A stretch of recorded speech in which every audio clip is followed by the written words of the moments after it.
Good morning, everyone. I'm glad to Sheriff Anthony Miranda from New York City Sheriff's Office. I'm glad to be here today to welcome you all here as we join with Reworld Waste. They are our partners in the destruction of illegal drugs that is confiscated throughout the city from all law enforcement agencies, and we're glad to be here today. This is also an announcement about the efforts that have been made. As the mayor's mandate that gave the Sheriff's Office the ability to do the enforcement against these illegal cannabis shops which are plaguing our community. It was the mayor's insight that said that all the law enforcement agencies are working collectively, and this has been a collective effort between the Sheriff's Office, the New York City Police Department, Department of Consumer and Worker Protection, and the other agencies that have assisted us. Today, we're here to announce the destruction of the weed that was confiscated during the Padlock to Protect program. And this is part of what people have asked us to continue. What happens after the inspections? This is what happens after the inspections in the normal process of destruction. And we're glad to be here to be able to share this moment with you. On that note, I want to turn it over to the mayor, who has fought for us to have this right, to be able to do the inspections and to make sure that we're responding to the complaints of our communities. So thank you, Mr. Mayor. Thank you. Thank you. Thanks so much, Sheriff. And I always like to make sure we have Lieutenant Rosa, who's here, see her out all times of the evening, oversighting and looking at the products that we are seizing in some of the most dangerous environments. The sheriff with the right team, it's important to highlight the work that's being done. And this is what it is about. You actually stand here and you can smell the cannabis that's here. But what we have accomplished is exactly what we knew we could accomplish with the right insight and the right focus and determination. 1,000 shops were closed, and you had to use the skill set of the accumulation of all of our agencies, as the sheriff just mentioned, to make sure we can focus in on that. Today, we're going to destroy 4 tons of cannabis. This is out of the 200,000 tons that we have that are still out there, 200,000 pounds that we have that are still out there that we are going to put on the roadmap to being destroyed as well. Reworld is a real partner. I want to thank them. And in addition to just removing the illegal cannabis, they remove over 800,000 tons of garbage off our landfills by destroying it here. This prevents our landfills from being filled, but it also prevents illegal cannabis from going to our landfills. That's why this partnership is so important. When you look at the list that we had a substantial number of locations and sites. We've inspected 100% of those locations and sites. Now, it's a continuing inspections.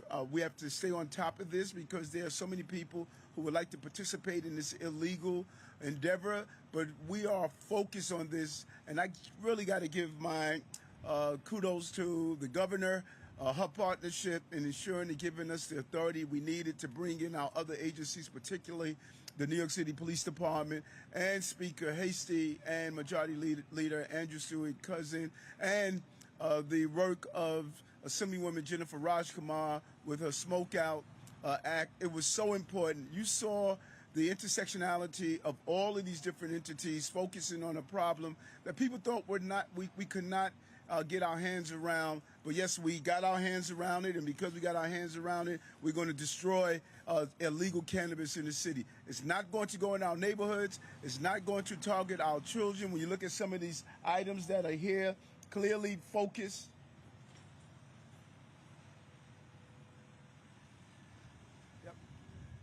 Clearly focus on our children, Sour Patch. We continually lift up these products because we want to constantly remind people that there are no barriers or boundaries that those who are selling these illegal products would do to attract our young people, particularly the colorful packaging. We've witnessed the distribution location. We witnessed people are packaging their own products that are laced with different items. This is why we have spent so much attention on this.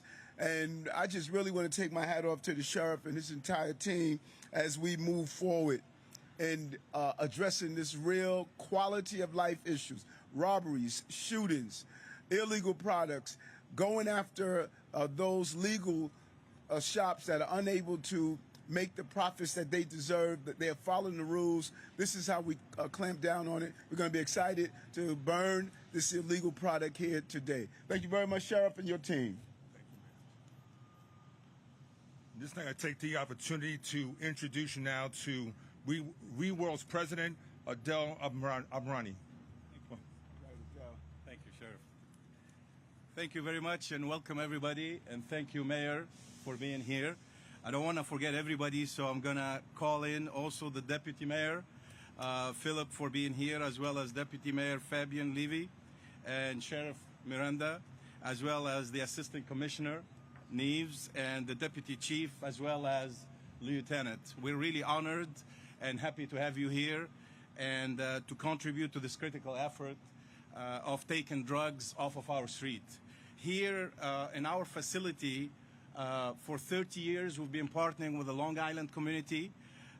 This facility is run by Bobby Green, our facility manager. He's a native Long Island, and he's been here for 30 years. He's one of our most and foremost expert actually in this technology. And, you know, in Hampstead, we process about 1 million tons. So, Mayor, we have space, you know, not only this 4 tons, anything, you know, to contribute to the safety of our communities, we're more than happy to contribute. And actually, diverting this from landfill makes it so that we 2.5 million tons of greenhouse gases are averted and diverted because they don't go to landfills. And as a company, actually, we do 41 million tons of greenhouse gases that's avoided. That's the equivalent, just from this facility, that's the equivalent of taking 500,000 cars off the streets. And we're, you know, we're very, very happy to obviously contribute to the community as once we burn this waste or any of the other wastes, actually we generate also renewable energy that powers our communities and our residency. With that, thank you again, Mayor, and thanks everybody, and would love to take you into this tour. I'm going to turn it back over. I'm going to turn it back over to the Mayor for any questions. Bobby, Salmon. This might sound like a dumb question, but why incinerate the stuff rather than doing something else with it, sending it to a landfill or anything? Yeah, no, that's not a dumb question. That's actually a smart question. The goal is we don't want to recycle back into the communities. You place it in the landfill, you just really open the door of people going to the landfills and trying to salvage whatever they can. The goal is the destruction of the product and not to just dump it somewhere and allow it to sit around. It just really opens an opportunity for people to go in. If it's in a plastic bag or even if it's not, you will find those extremely creative entrepreneurs that will attempt to take back what we took off the streets. And there's a lot of jokes in our newsroom yesterday about the fumes that we're going to get today from the seized cannabis being incinerated. How does that work? Is that not like wafted out into the community? I like that. No one would be getting high off of what we're burning today. Trust me. You want to talk about the filtering process, or whomever, on what prevents the smoke?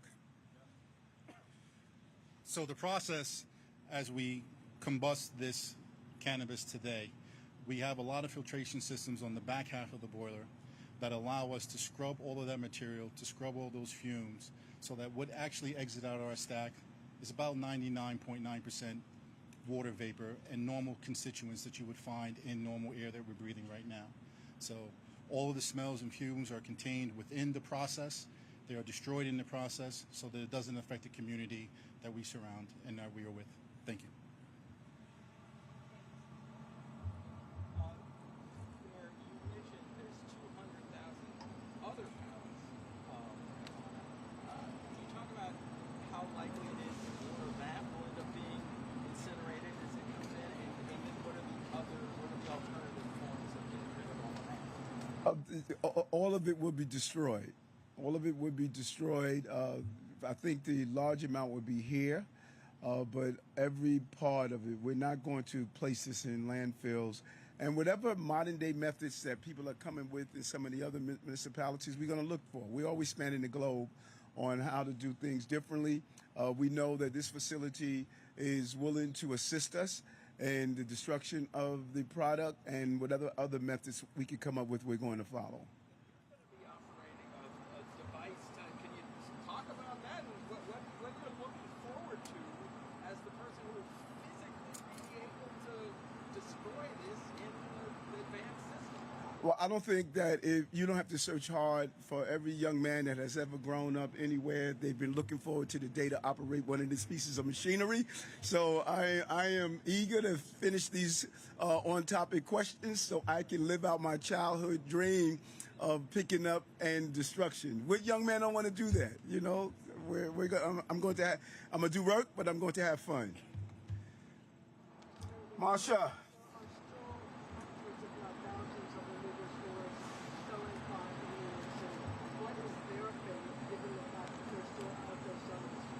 Well, I think that we're 4 months in, and out of the 4 months, we were able to inspect 1,000 locations.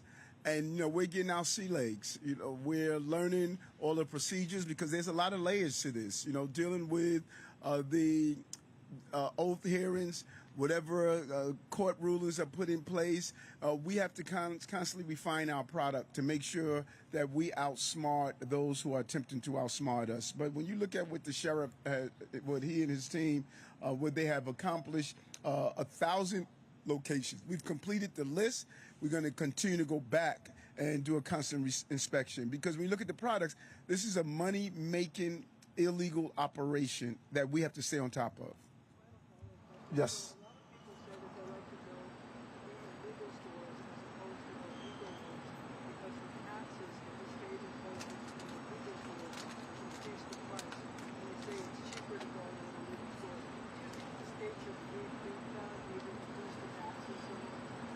No, I think that to those who say they'd rather go to the illegal stores, you can pay the financial tax or you can pay the physical tax. The physical tax is these illegal products. They're laced, they're dangerous, you don't know what you're getting.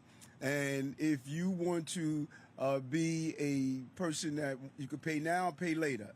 The reason the taxes are there is because there are regulations that are there, and we want to make sure that it's done correctly in the process.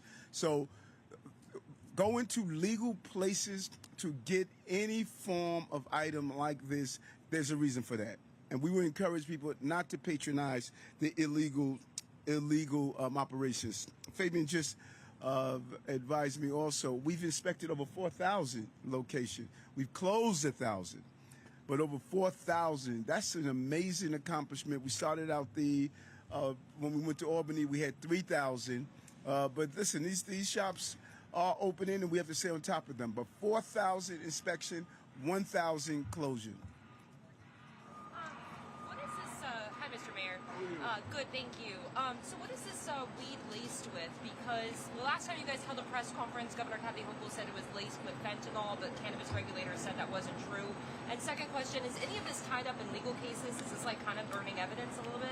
Yeah, it's laced with all sorts of things. When you look at some of the mushrooms, you know, it's laced with different items. One thing we know is that it is not going through the rigorous process of ensuring the authenticity of cannabis. That is the problem. People don't know what they're smoking, what they're inhaling, and what they're putting in their bodies. Is any of this tied up in legal cases? Is this like burning evidence, or? I like that. The law department will have to answer that. All I do is burn. So, you know, the law department is going to answer. I don't believe so. I think that this product has gone through. Oh, we got somebody from law. Come on up here, man. Do your thing. This is your moment. Thank you, sir. Thank you, Mr. Mayor. Good day. So all of these items here, they have exceeded the retention period. So none of these are being held up in court for any reason. We have guidelines that we follow. So once that's exceeded, someone can make a claim to get their property returned to them, but the court ultimately decides. But we make sure that we vet that first. Okay. Good. Okay. Now let's do it. Huh? Yeah. Yes. You can. And just for a point of clarity, when you have what are they sprayed with? they're spraying it with different chemicals. Even some locations have used roach spray or different other things, right? So people are not smoking cannabis when they're getting sick by this. What they are smoking is the chemicals. And that is the statement we want to make sure. This is why it presents a serious health hazard. Okay, just real quick, the 4,000 inspected, 1,000 have been closed. What about the 3,000 that haven't been closed? Like, what didn't stop you guys Yeah. from closing them down? Yeah, you want to- 3,600 locations have been reported. We have conducted over 4,000 inspections, sometimes re-inspections of locations. We have been able to seal 1,000 locations. Over 1,000 locations have been sealed, and we'll be required to go back to some of these locations and have them re-inspected. Some of them receive cease and desist orders, which require a second visit. So there are ongoing investigations, and we will be visiting some of them a couple of times. All right. Here, Bobby.